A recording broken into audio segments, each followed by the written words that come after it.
Hi, Jack and Millie. Thank you so much for agreeing to talk to me today. That's no It's lovely problem. to see you. The last time we caught up was Christmas 2021, which is a bit crazy to think, because Marcus had just moved in with you then. That was his first Christmas. So we were having a discussion. So if anyone wants to read that, the blog's on our website, so you can read more about that. But I'd love to know more about what Christmas has been like this year. Was his second? Well, 2022. It's his second Christmas with you. It's just Really been, fun. yeah, it's been so lovely. In a way, Marcus is noticeably more relaxed. Just little things like I think he was understandably a bit overwhelmed by like Christmas dinner and all the food on the plate, and didn't eat so much last year, but this year it was all gone. It was all gone. All gone. Yeah. We've been able to do some things the same as last year that became our new family traditions, with the five of us, because we have our two biological children and then we have Marcus as well, and they're quite a bit older than him. But what was really lovely is last year he really wanted to give us presents that he had bought at the secrets room at school, which is a special thing that they have that the kids can take £2. And he was so desperate to give them to us that he was going to pop. So he begged, "Can I give them to you on Christmas Eve?" So we said, "Yeah, let's do that. We'll give you something." So that's become a new little thing, hasn't it? Christmas Eve. I think that really helps him just. I mean, it's also about him receiving something, but about him giving, and it's just lovely because Christmas is such a tense time for children waiting for Christmas Day, and it was just really nice to take the pressure off a little bit for him on Christmas Eve, so it worked really well. Yeah, so good. But yeah, we've also been able to start some new traditions that we really wanted to do last year, but obviously we were coming out of the pandemic, and the last year we had booked the pantomime, and sadly it had been cancelled. So this year we tried again and we all went. And so it was Marcus's very first experience of a pantomime, and it was just such a delight to take him. It was Peter Pan, and we were lucky that we had really good seats, really just three from the back and right in the middle, so you could really see. Oh gosh, yeah. Sorry, three from the front, but you could just see everything. And he was fascinated by the auditorium, everyone around him, and all kind of taking part that's encouraged with the pantomime. And of course, he had a good stock of sweeties and popcorn, and he bought a sort of cool kind of light savoury thing that they sell at the pantomime. So the whole thing was quite magical for him. But actually, we didn't get to go to the pantomime until quite a bit after Christmas, wasn't it? Because we couldn't get seats available. But what it meant was it kind of kept that nice Christmassy feeling going for longer. So yeah, that was really special. But the thing that Marcus most enjoys, and I think that we all do too, is just being together as a family. And just getting to spend all that time together, lots of games. Just holiday time. Yeah, exactly. Eating good food, cuddling up and watching a film with some popcorn. Nothing super dramatic, but just that's what is lovely, because our eldest daughter, she is away at university, but Marcus loves her company. So, of course, she comes back for the holidays, and our 17-year-old son, he's around as well. So there's so many people to give Marcus attention, which he loves, and play with him. So, yeah, it's just great for us as well, because we get the helping hand from our older children. Yeah, no, it's lovely. I guess that family time is the most important part, isn't it? And just no one else dictating where you have to be or what you have to do. It's totally up to you, which is very, very nice. I guess what people won't think about is Christmas time can be quite a daunting time for a child that's been suffered trauma. Sorry, I'm stuttering here. Suffer some trauma. So, what are the things that you need to be mindful of when Marcus is getting ready for Christmas? So yeah, you're really right. The run up to Christmas for any child is quite, obviously it's very exciting, but it's a bit discombobulating and it can be a little bit dysregulated. But for him, he actually lost his dad on the run up to Christmas. So I think there's a lot of emotions tangled in with the anticipation of Christmas and presents. And obviously he didn't have much prior expectation of kind of what our Christmas would be or our Christmas together. So yeah, I think there's definitely a possibility for lots of children to become unsettled at that time. But yes, we have to really bear that in mind with him, because there's definitely triggers and memories associated with Christmas and the run up to it. So I think the thing that we were very conscious of, and it's kind of our style anyway, is to just keep everything low key. We don't bang on about, oh, Father Christmas is coming down the chimney and all that sort of stuff, which could maybe be a wee bit daunting. Yeah, stranger coming into the house. So we don't really kind of big up that stuff. We just push it as family time and cozy time and a chance to eat good food and lots of games and specialness of Christmas, because I think it's everyone in the family, it's our favorite time of year, isn't it? Yeah, it's really fun. So it's just lovely to be able to share that good feeling with him, but also be aware that we all think of family at Christmas time, and it's very much a time where he may compare his life now and life past. But we're just low key with it, gentle, and just there for him if he wants to talk about anything. But he just loves to live in the present, really. That's what we've really noticed with him, and just take each day by day. It's lovely, I guess, like you were talking about, creating your own traditions now that then can give him positive memories of Christmas as he goes forward. So totally, that's really a lovely nice thing when it's new for all of us as well. It's lovely to have firsts with all of us together. Like the pantomime is a good example of that. Just to have those things where we really know that's a new memory for everybody. It's really lovely when you have those things. Yeah, and I guess it's good for your older children to go back to being his age for a while.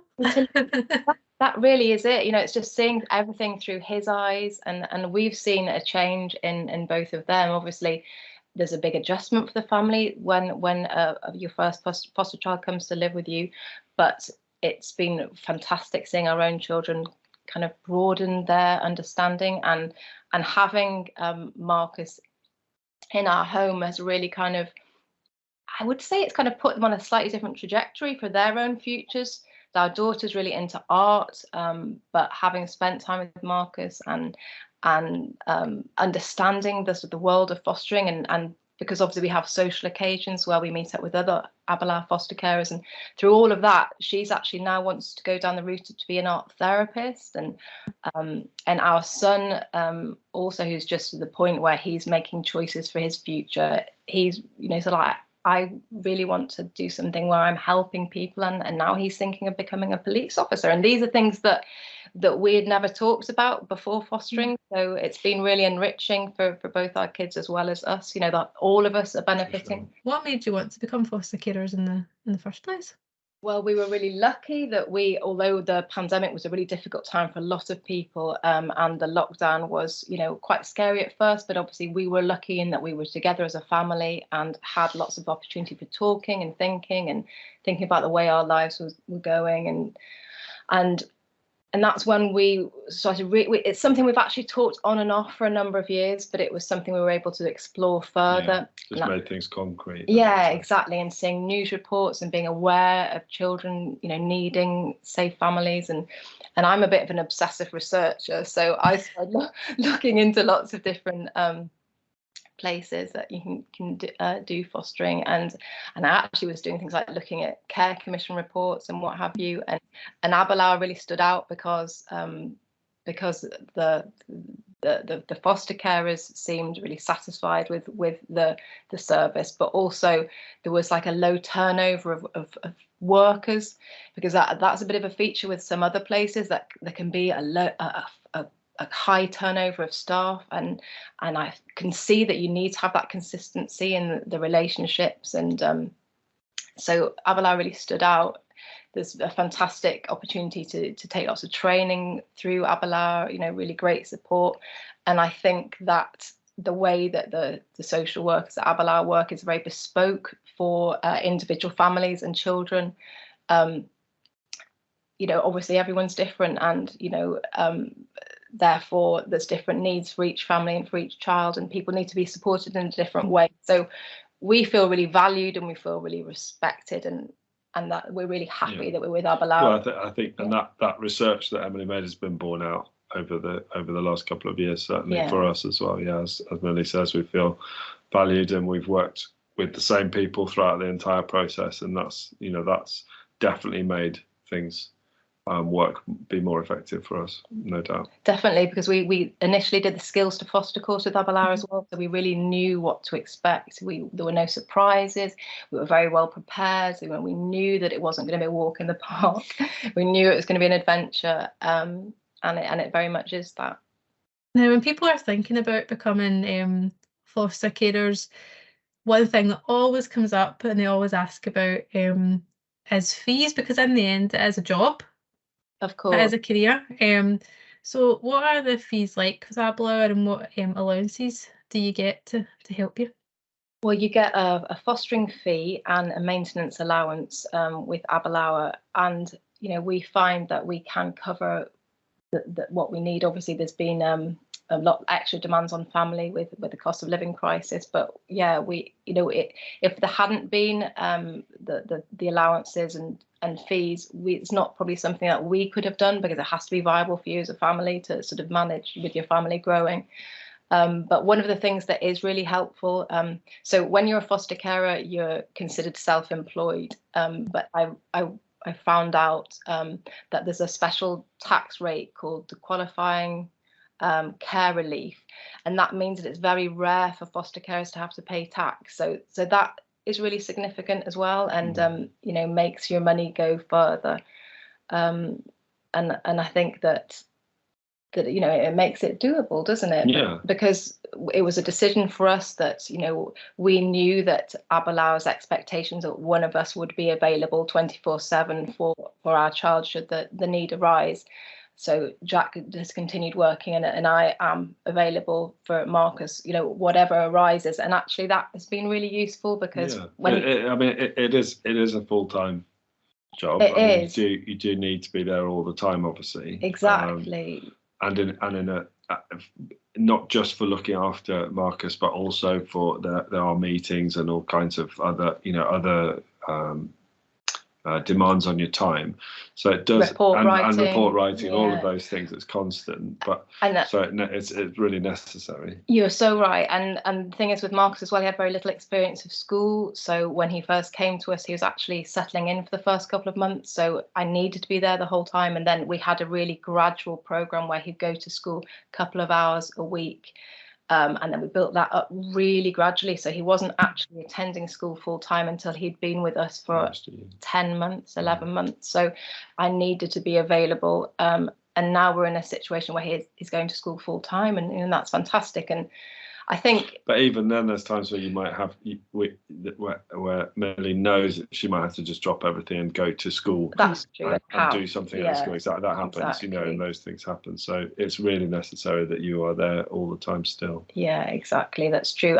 That's been maybe the one surprise, is that there's quite how very many meetings there are and reports and what have you. But that's what I'm here for, and that's why I remind myself that it is my job to be there for Marcus and for whatever the future holds. And I can appreciate that maybe when he's super settled, maybe in secondary school, or maybe there'll be a possibility where I could take on an additional small part-time role, maybe if that's a possibility. And I kind of know it's the sort of thing I could have a conversation with my social worker about. And again, I think because everyone's considered an individual, that would be considered on a case-by-case basis. But certainly for now, I have very little free time, so Absolutely. So it's great that we can I can be dedicated to looking after him and all that entails. Yeah, no, it's great. Like that gives a bit of comfort to know that then you do have that financial support that you can do that, and Jack can continue to go on to work, and you're there. What other support does Aberlour provide you, as well as the financial side of things? Well, we know that they're always there should we need to pick up the phone and ask a question or drop an email. There's also the on-call service. So we're lucky in that we haven't had a situation that we haven't felt we Can deal with. Yeah, we haven't massively struggled with anything. However, just knowing that facility is there, and obviously we have a great relationship with our social worker, and just know that we could ask her anything. So yeah, it's just that feeling that you're there, and we're not in this on our own. Yeah. So what was the process like to become a foster carer? I know you said there's a lot of meetings and things now, but what was it like to even get to Marcus moving in? What was that process like for you both? The longest interview ever. Yeah. But in a good way. Like, you would want, just being outside of ourselves, you can see that that's what you'd want other foster carers to be really well vetted, and it was like that. It was probably, I think we inquired in August, and then we had Marcus placed with us the following August. So you can comfortably say that it was a year from our first inquiry to having a child placed with us. We were approved the very end of March, start of April. So we had Skills to Foster first. Skills to Foster was online. Yes, because that was all during the pandemic. But that was good. Yeah, and although it's nice to do stuff in person, of course, it's quite handy that you can bring together people from all over Scotland, and that's what we got to know people from Edinburgh and all sorts who are also on our Skills to Foster. And then we had quite a long process with our social worker as well, both together and individually, just talking things through, discussing our lives, our thoughts on everything, and for her to really get to know us and understand us. Our children met with our social worker as well. That's right. Our biological children met with our social worker for her to get their views and for her to be confident that they were confident and they're on board doing this, for the right reasons. Yeah. So were they happy for you to become foster carers? Like, I think they were slightly worried. Well, our daughter, I think, was slightly worried about the family dynamic, and understandably so, and how that would be affected. But they were both ultimately very supportive and could see that it was a really good thing to do, and did also see it very much as an adventure. And very excited about, we were all the matching process and, the bit between us being approved and then Marcus coming to live with us, that was very exciting. I think we were all nesting, wondering who it would be. And I was obsessively doing lots of reading and training and just trying to be ready for whatever situation we would experience next. So I guess I can see how much joy Marcus brings to your life. But what's the difference that you both have made to Marcus with him living with you now? Well, we have been able to give him a safe space, a stable, loving home. We've been able to broaden his horizons, give him lots of experiences that he had, lots of firsts for him. He's been able to start doing the things that he is passionate about, like he's in a football club, and go out for bike rides, learn to swim, all of those things which are new to him but are normal to so many children. He's growing his hair, it's just that, giving him that knowledge that we will accept him. He knows that he can come to us and we will accept him for whatever he is and whatever he experiences. We're going to be there for him, and he knows that, and because of that we can see that he's flourishing and he's relaxing, and just we're seeing the true him. It's a big thing for him as much as it is for us, and we feel privileged to be part of his journey and just to see what the future holds for us all. So there are thousands of children in Scotland looking for a loving home just like yours. Why should other people consider becoming foster carers? Well, it's a massive adventure that you can go on with your family, but it's something, yes, there are hard times, but you can see the rewards in real time. Then they're deeply felt. It's fantastic. You can see a child flourish and thrive and grow, and I've said it already, but it is a privilege, isn't it? It's something that you will feel the reward of, and every day you'll see the benefit. Just being of service in that way is fantastic. And changing his life. Yeah, exactly, and all of ours for the better. Totally. And why should someone choose to foster through Aberlour? Well, we feel massively supported. We feel welcome. We feel that it's a really well structured, friendly organisation. For, you know, I don't think we could have done better. No, we're very happy. Yeah, we don't have any regrets that we're with Aberlour. And, you know, I know if there's something that should turn up that I feel like I would need a wee bit more training in or something, I just know I could say, oh, how do you feel? Could I do this? And I'd know that they would be supportive. It's fantastic, really, just to know that they're there for you. And we're all aiming for the same goal. We all want the best for Marcus and other children who are in Aberlour. We know it's the same thing. So I always like to ask this question, but what is the proudest moment of your career so far? It's a very good question, and then obviously there's so many little and big achievements and successes. You know, Marcus in his Christmas show, Marcus playing football with his friends, you know, loads of wonderful things. Of course, when the fact that he's now a full-time school student. However, the things that probably hit home the most are the times where I see all three kids playing together. So just the other day, Marcus got some Meccano sets for Christmas, and they're quite sort of tricky ones, and all three of the children were together building them, and that just fills me with joy, and that's just so lovely. And even just when we're driving back from Inverness and they're all singing in the back of the car, and I just turn around and look at them, three little pixies in a row, all squished in, not much space in the back of the car, but it's just those moments you just heart melts and you just think, oh, it's just so lovely. They're all getting on so well and singing together. And our daughter will be the DJ for Marcus, so he'll be requesting songs and she'll be finding them on her phone, and then we'll be playing them, and it's just those cute little times. That's what it's all about. And you know, anything else is a bonus. No, that's lovely. Now we're into a new year, it's 2023, which still can't really get my head around, but it is. So what are your hopes and dreams for Marcus and your family?